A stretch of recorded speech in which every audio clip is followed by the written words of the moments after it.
So it was Sunday morning, September 16th, 2018, and Vontae Davis woke up like he did any Sunday morning before he would play an NFL game.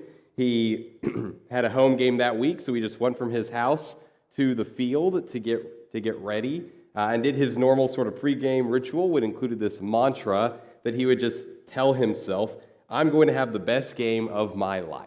Like he would just tell himself that as he headed to the stadium. So this was week 2 of that NFL season, and the Buffalo Bills were playing the Los Angeles Chargers. And after about a series during the first half, he went over to the sideline and just kind of felt a little off. Something felt a little strange to him. Just kind of like he didn't need to be playing football anymore. Just kind of had this weird feeling. Maybe his head and his heart were in it, but his body just wasn't able to keep up anymore. And so as they go into the locker room at halftime, they were down. The score was 28-6. And he went into the locker room. He took off his jersey, took off his pads and everything, put everything in his locker, and left the stadium and drove home. So he retired at halftime of an NFL football game in week 2. Safe to say, his teammates weren't real happy about that. A lot of them thought, "Dude, you should have finished. You should have just finished the game. Like, come on, Or if you wanted to retire, you should have retired before the season started. This is week 2. Like, come on, we got 14 more of these." So whether you think that's a great way to quit or that's maybe not a great way to quit, I think we all have probably felt at a different time in our life, at different moments, we felt like quitting for one reason or another. Something just feels like, man, it's time to quit. It's time to be done with this. It's time to move on and try something else. And so we're starting a new series this morning that we'll talk about for the next couple of weeks.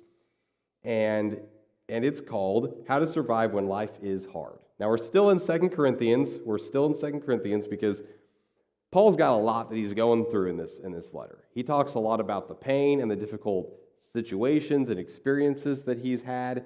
And so he continues to walk through those with us, and we're going to be in chapter 6 this morning, where he just kind of continues to talk about these things and how he's tried to deal with them and what's happened to him.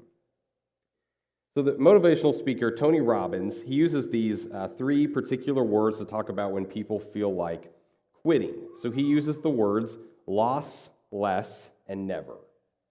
So loss, he says, is when you lose someone close to you, like a relationship or a job, so something has been lost. Less is when you feel less than. You feel like you're not smart enough, you're not good enough, you're not whatever, fill in the blank. You're not enough of something. And then never is when you tell yourself, well, I'll never, and then you just fill in the blank. I'll never find love, I'll never land that job, I'll never, whatever it is. I'll never get to do this. I'll never get to see this. And usually when one of those 3 things, we begin to feel that and say that to ourselves, quitting is right around the corner. You feel like, well, I should quit because this will never happen. Or I should quit because I don't have what it takes. So you decide you need to quit. And so we all have those moments when we feel like we've lost something, we have less than what we need to make it, or because we just think, well, I'm never going to make it. Don't have what it takes. Don't have it.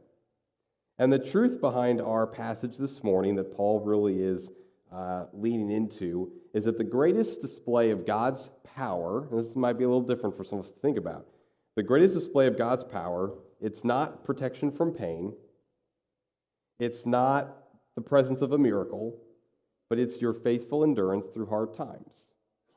Faithful endurance through hard times. Because probably a lot of us have heard, well, if you just pray hard enough, God will heal you. You just hold out until there's like a miracle.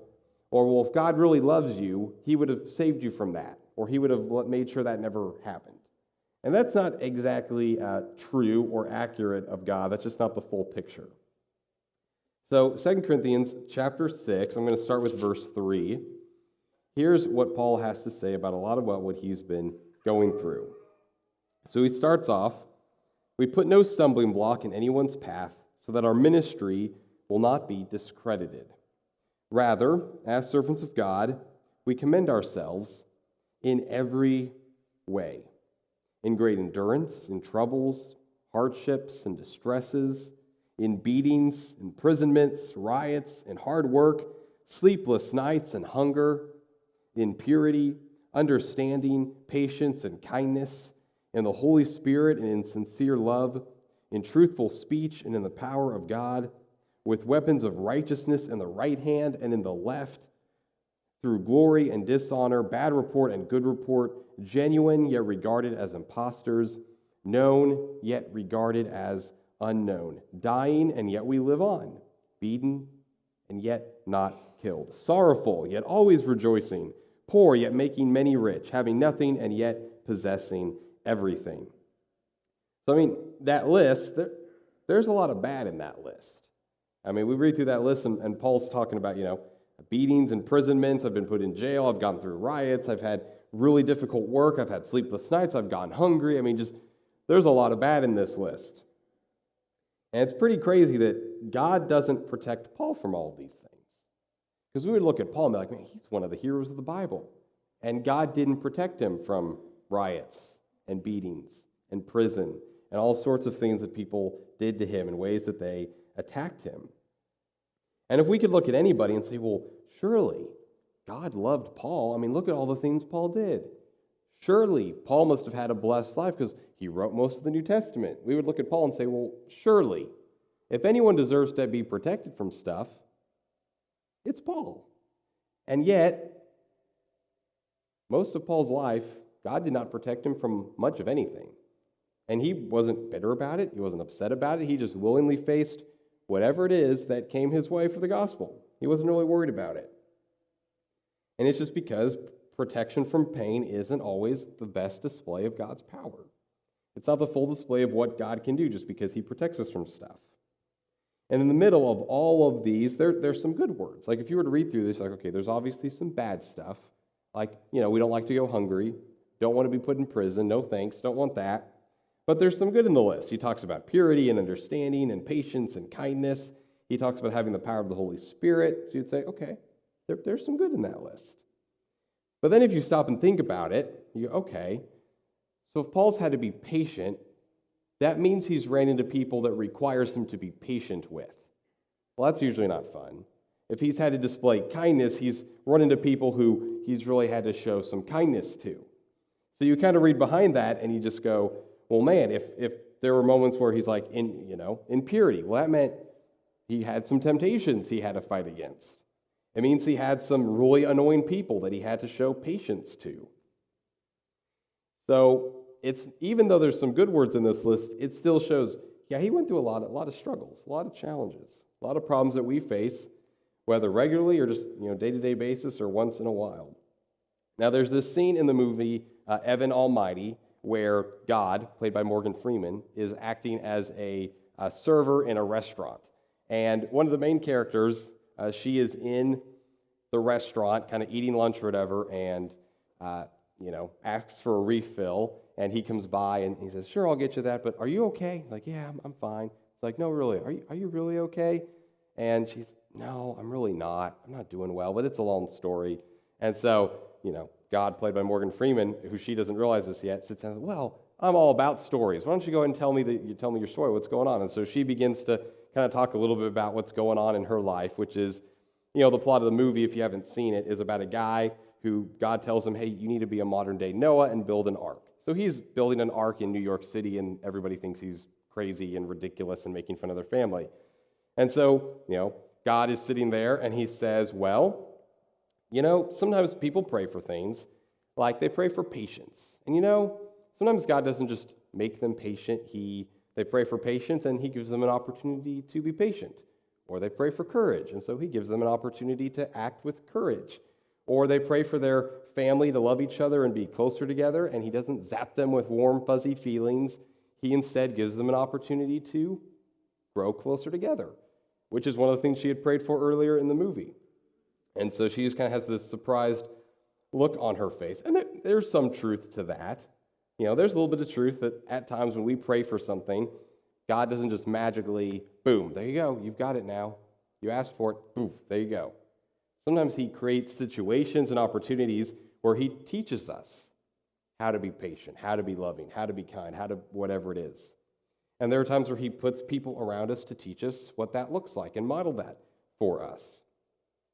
And so Paul and his co-ministers, they acted in good ways even in the middle of really bad circumstances.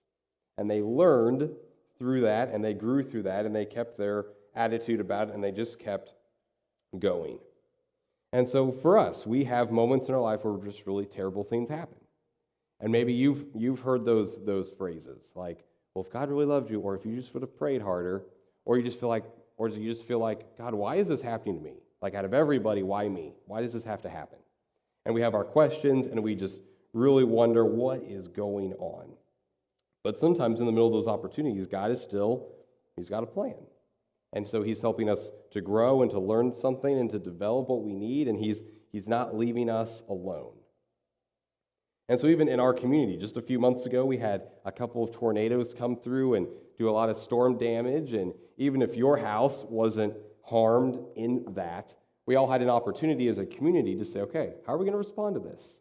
Whether it's going to help clean up or help rebuild, or donating toys and supplies so that when people get their homes back, we'll be able to, give those things back to them, whatever it looks like. These opportunities come where difficult situations happen, but in the middle of really difficult situations, that's when something beautiful happens. That's when you have the chance to be generous when someone really needs help. That's when you have the chance to comfort somebody when they're in pain. And now Paul, he could have absolutely quit.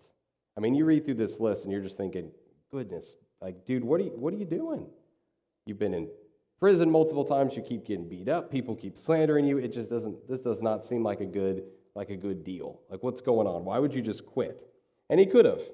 He could have just, at this point in the letter, just, ended it and said, well, you know what, you good-for-nothing Corinthians, look at what I've been through. I do not deserve this kind of treatment from you all. I deserve way better than this. I'm done. End of letter. Paul, there you go. Doesn't do that. He could have just said, you know what, Jesus, I've had enough. I've been trying, I've been following you, and there's been some good things, but there's just way too much bad going on. This is not worth it. This is not fair. I cannot keep doing this. I'm done. Get somebody else to do this whole missionary thing. I ain't doing it. But he doesn't. And if Paul would have said any of those things, we probably would have looked at him and go, fair point, dude. Fair enough. Like, yeah, that's really hard. You're right. But Paul doesn't do it. In fact, it's pretty crazy that Paul never in his letter seems to be bitter or angry or upset. He said, like, man, God's just so unfair because he keeps putting me in prison. Doesn't say that. In fact, one of his most joyful letters is written from prison. Like, well, he's shackled up, shouldn't even be in prison, but he's in prison, and he's like joyful about it. And that says so much about how Paul understands God's power. He understands that God's power is shown in some very different ways than what we would expect. And in fact, he even understands that the things he's going through makes his ministry legitimate, which seems weird to us, because we would think if all these bad things are happening to you, maybe you're not doing something right. Like, maybe you should change your approach. But he's like, nope, all the things I'm doing, they're actually helping. They're actually working out. So some of you will remember the name Chuck Colson. And Chuck he was a political advisor during President Nixon's time. He was his special advisor. And of course, that meant Watergate happened, as many of you will know. And Chuck Colson was one of the men caught up in the Watergate scandal. And he was one time asked, Chuck, why do you believe so much in the resurrection of Jesus? Like, why do you really think that happened? Because after this, he became a strong Christian. And he said, well, and here's what he had to say about that. He said, there were no more than a dozen of us. Could we maintain a cover-up to save the president? Consider that we were political zealots. We enjoyed enormous political power and prestige. With all that at stake, you'd expect us to be capable of maintaining a lie to protect the president. But we couldn't do it. The first to crack was John Dean. First, he told the president everything, and then just 2 weeks later, he went to the prosecutors and offered to testify against the president. His reason, as he candidly admits in his memoirs, was to save his own skin. After that, everyone started scrambling to protect himself. What we know today is the Great Watergate cover-up lasted only 3 weeks. some of the most powerful politicians in the world, and we couldn't keep alive for more than 3 weeks. So back to the resurrection of Jesus. Can anyone believe that for 50 years, Jesus' disciples were willing to be ostracized, beaten, persecuted, and all but one of them suffered a martyr's death without ever renouncing their conviction that they had seen Jesus bodily resurrected? Does anyone really think the disciples could have maintained a lie all that time under that kind of pressure? No. Someone would have cracked, just as we did so easily in Watergate. Someone would have acted as John Dean did and turned state's evidence. There would have been some kind of smoking gun or a deathbed confession. So why didn't they crack? Because they had come face to face with the living God. They could not deny what they had seen. The fact is that people will give their lives for what they believe is true, but they will never give their lives for what they know is a lie. The Watergate cover-up proves that 12 powerful men in modern America couldn't keep a lie, and that 12 powerless men 2,000 years ago couldn't have been telling anything but the truth. So that's from Chuck Colson. And what Chuck Colson realized is that actually, when you go through difficult times, the suffering the apostles went through is proof that what they talked about, what they preached, has to be true. Because you all know that, especially when you were younger, if you broke, classic baseball went through a window, and mom's like, "Who broke the window? Who did it?" You're cracking. You're not going to last that long. You'll try. It wasn't me. It was my siblings. It was my brother. It was my sister. I didn't do it. But you're going to crack. And so, but his point is the resurrection's so powerful because of what they suffered, not because they didn't suffer, not because they were just protected the whole time, but because of what they went through. So it's not the absence of pain. It's not protection from pain that always displays God's power to others. And it's also not the presence of miracles. I mean, if you go back and you look through Paul's life, yeah, there's some miracles that happened in his life. But there are a lot of times that nothing special happened for him. In fact, one time in the book of Acts, he's put in prison, and there's this earthquake. And the earthquake doesn't destroy the jail, but it knocks open all the gates, and it makes all the chains fall off their hands, which an earthquake can't exactly, take handcuffs off, but it did. And so that was a miracle, and they all got to go free and preach about Jesus. But a few chapters later, Paul's back in prison, no earthquake, no miracle. He's in prison for 2 years. He's not supposed to be in prison. He was wrongfully convicted. And never does he seem bitter or angry or be like, "Man, God, if you really loved me, you'd get me out of here." Instead, he just talks about how he preached to anybody who would listen. He preached to his guards. He preached to those in the court who kept coming to interview him about his case. That's what he did. So even in Paul's life, he had all these situations that happened, and yet never complained about it, never worried about it, never was afraid of it. And there were even times where you would think, well, where's the miracle? And even for Paul, I mean, he was shipwrecked a number of times, and there was no miraculous rescue in any of those. They were shipwrecked, they washed ashore on an island multiple times, and they had to wait until a normal shipping vessel came on a scheduled time to come and pick them up. It was not like they conveniently at that moment, there was another boat right there to scoop them out of the water, or a giant fish swallowed them and swam to dry land and spit them up. No miracles. And Paul's never upset about it. Now, maybe you've probably witnessed this, but I've been at funerals for Christians and for non-Christians. I've done funerals for Christians and for non-Christians, and I can tell you, they are very different, radically different. I mean, when you're at a non-Christian funeral, everybody is sad, everybody's crying, everybody's just torn up. I mean, I've even seen non-Christian funerals where the funeral director is getting ready to close the casket for the last time, and people just don't want to let him do it. And they wait, and because to them, they know this is it. I'm never going to get to see this person ever again. This is over. I'm never going to get to see mom again or grandma again or whoever it is. I'm never going to see this person again. And sure, they tell stories and they talk about it, but they are devastated. And even as they tell their stories or try to reflect, it's always filled with regrets. Man, I wish I would have said this, or I wish we would have done that. It's just full of that. But a Christian funeral is really different. I mean, yeah, people are still sad, absolutely. It's still difficult to say goodbye to somebody that you love and care about. But usually at a Christian funeral, at some point, there's always laughter. Like somebody tells a joke or a funny story to remember the person who's passed away, and it was like, oh yeah, we all remember that story. We remember that catchphrase they would use. And even though it's hard to say goodbye, everybody knows we'll see this person again. So there's still some joy. And in fact, in the hospital, whenever there's that situation where you know someone's going to pass away, you know it's happening, so you get called in, you rush to the hospital just to pray with the family or do something. It's always radically different when it's a Christian passing away versus a non-Christian passing away. And the doctors and the nurses all take notice of this. Because there have been times when there's a Christian and their family's gathered in the hospital because they know this is kind of it. And what they end up doing is that they share some final stories, they share some final words, and maybe they sing hymns. And all the nurses and the doctors on call at that moment kind of look around and go, that's odd. We know that patient's about to pass away. We know they've got their family in there for kind of the last goodbye, and they're singing. That's different. And they're sad, but they're kind of happy at the same time. It's the weirdest thing. But when that situation happens and it's a non-Christian, I mean, it's devastating because this is it. This is that final moment.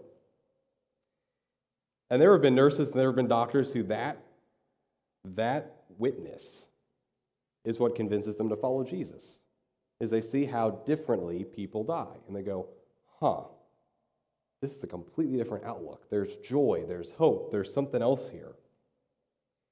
And here's the thing.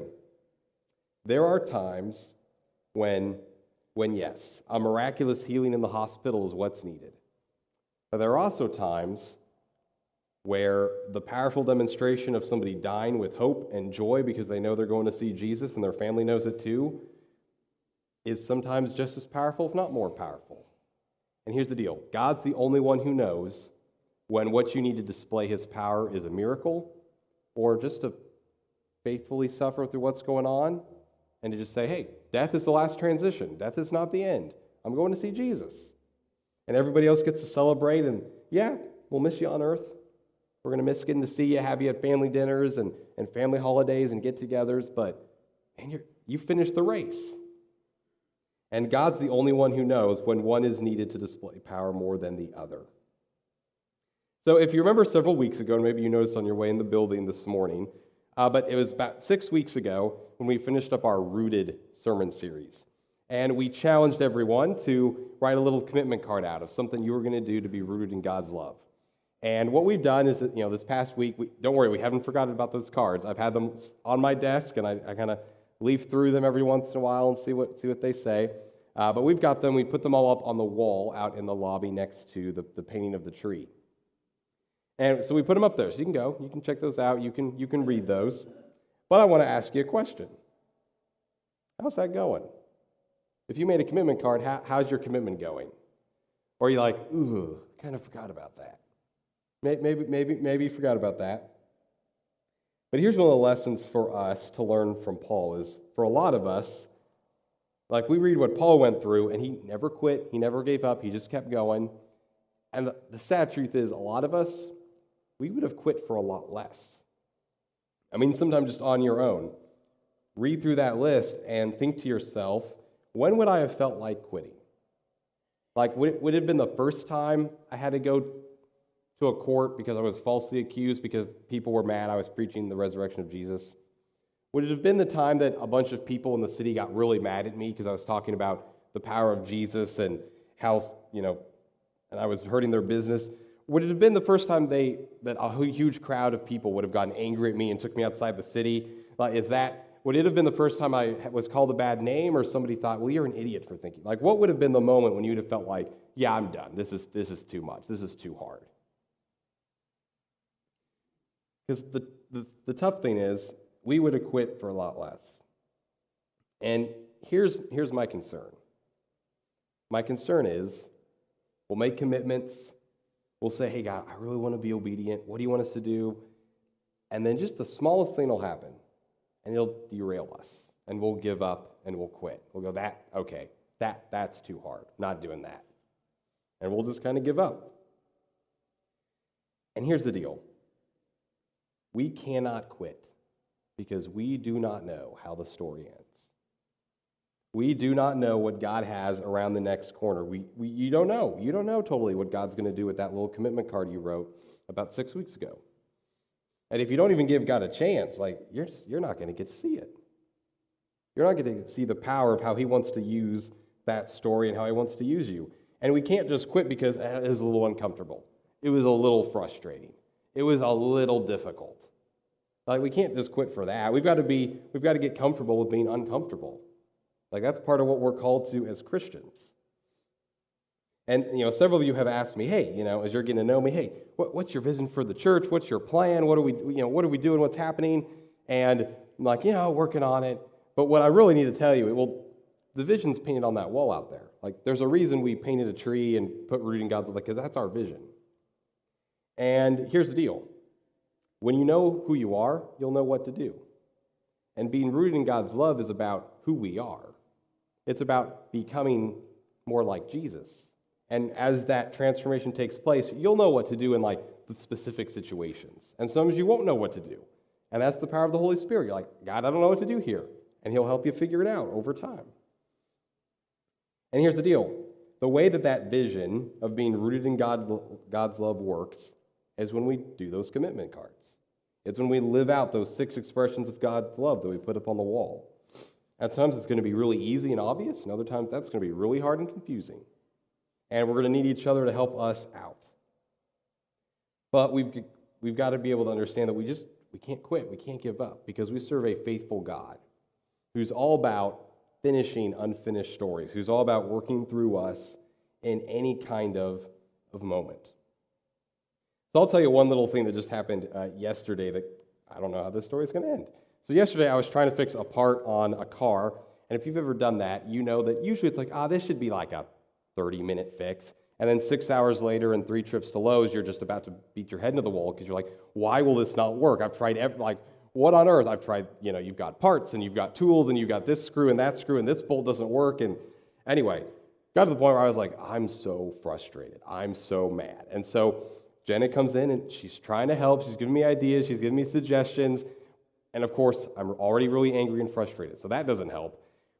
And one of her suggestions is, well, you should go over to next door to our neighbor because he's always working on cars. Maybe he's got something that'll help. And we haven't had the chance to meet our neighbor yet. And I'm like, I don't want to do that, probably because I'm prideful and I want to fix it. I want to figure it out. And I'm already mad. I'm 3.5 hours in, and I don't want the answer to be that easy. So finally, took a deep breath. I walked next door. Hey, man, I'm Justin. I'm your neighbor. We haven't got a chance to meet yet. He's like, hey, I'm Landon. What's going on? I'm like, hey, I'm working on this thing on my car. Do you have a 10-millimeter socket wrench? He's like, oh, yeah. What kind do you need? And he's got he takes me to the garage, and he's got all these different kinds of things. I'm like, great, because I have to reach inside of a door, and my arm barely fits, and I don't know how to get there. He's like, well, here, you need this. Great. So I met Landon, and I met his father. I met all kinds of people yesterday. I don't know where God's going to take the rest of that. But it's a good thing I've got a wife who's like, hey, I know you're angry, but you should just go meet our neighbor. Can you do that? Expressions of God's love is community. All right, I'll go meet my neighbor. I don't know what God's going to do with the rest of that. But we can't quit just because we're a little frustrated, we're a little angry, we've made 3 trips to Lowe's already. We've got to keep going. You also can't quit because you know the end of the story. You know the end of the story. I'm sure you've read Revelation. You know how it all ends. We know that because of Jesus, we have victory. And so one of the things that's strange in this passage is Paul says this little phrase. He says, being poor, yet making others rich. You go, well, what? How does that work? How can a poor person make other people, Paul doesn't really have a lot of money. How can he make other people rich? Well, that's just the mysterious power of the cross. Where when Jesus was on the cross, what the crowds wanted is, they wanted a miracle. The Jews really wanted a miracle. It's well, Jesus, if you're the Son of God, take yourself down from there. Call Elijah to help you. When God does something amazing, he brings fire down from heaven. He parts the rivers. If you're really the Son of God, do a miracle right now. And he didn't. Stayed on the cross. And the Greeks were like, well, if you're really the Son of God, you should not be suffering like this. If you're a God, you should be able to protect yourself and rescue yourself. And none of this should have ever happened. Jesus stayed on the cross. Because if in that moment Jesus would have done a miracle and saved himself, he wouldn't have saved any of us. And if God in that moment had said, okay, fine, I'll show you how much I love my son by protecting him from all this bad stuff and the Jewish leaders that are being real idiots and a pain in my side right now, he wouldn't have saved any of us. And in fact, maybe we would have missed out on just how much God actually can love somebody. To love someone so much, he says, I love my son dearly, but he's going to die to save everybody else. And in fact, I love my son so much that I'll raise him from the dead in 3 days. In that moment, they wanted a miracle. They thought, well, if Jesus is God, he should be protected from this. And God said, that's not actually how I work. So God displayed his power and his love to all of us by what Jesus endured, what he went through. And there are many times in our life where our endurance, that's what's going to show people how powerful God is. That we went through all that life had to throw at us, and we didn't give up, and we didn't complain, and we didn't lose our joy, and we didn't get bitter, and yet we still had joy. And so, for all of us, the greatest display of God's power, it's not protection from pain, it's not the presence of a miracle, it's your faithful endurance through hard times. Let's pray. Jesus, I thank you that when we demanded signs and wonders and miracles and thought that if God really cared about you, that he would save you from the cross, I'm so glad that you didn't give in that moment. And God, I know it's so difficult when we go through pain and suffering, when we're in situations that we don't understand and we don't know why they're happening. And I know those are difficult times, and they just sometimes don't get any easier. But I ask that you would help us in those moments when we're struggling so much to help give us peace, to help give us endurance, to help give us strength, and to help us remember that you still love us, and it's still true, and you're still taking care of us. And God, help us not to quit or give in the middle of what you're doing and the story that you're writing and the ways that you're using us. In your name I pray, amen. So I'm going to head back to our next step room on my right, your left, and during the rest of our worship time this morning, if you need prayer for anything, you want to talk about what it would look like to follow Jesus, you want anything like that, I'll be back there. Feel free to come back. I'd love to talk with you, pray with you, whatever that might look like. And if you're watching online, the information's on your screen. We'd love for you to reach out and get a hold of us. We'd love to talk to you about what it could look like to follow Jesus, or how you can get more connected, or just to pray with you if you're kind of beat up right now and need some encouragement. So whatever that is, feel free to reach out to us this week. So would you continue to worship with us this morning?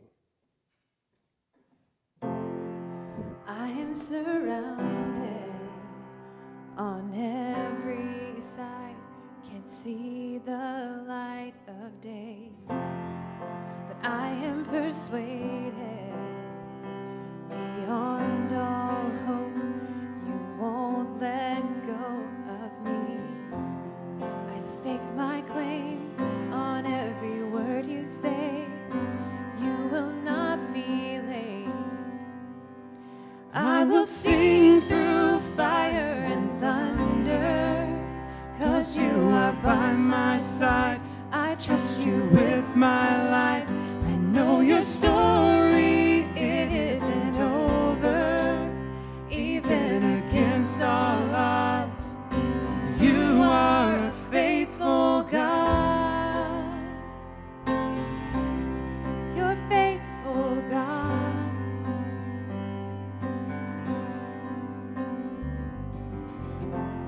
The darkest of weather, though I can't see, I still believe you're good.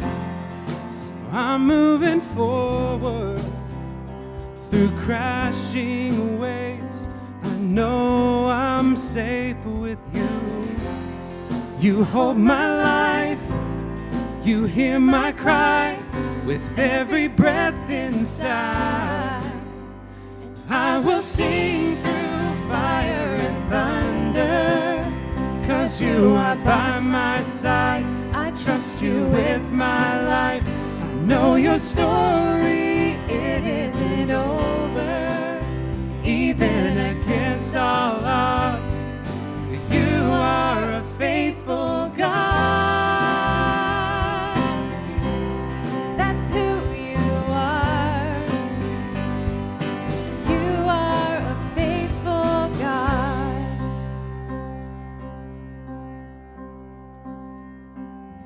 I am convinced that your promises will hold together, and I will dwell in the hope of your love forever.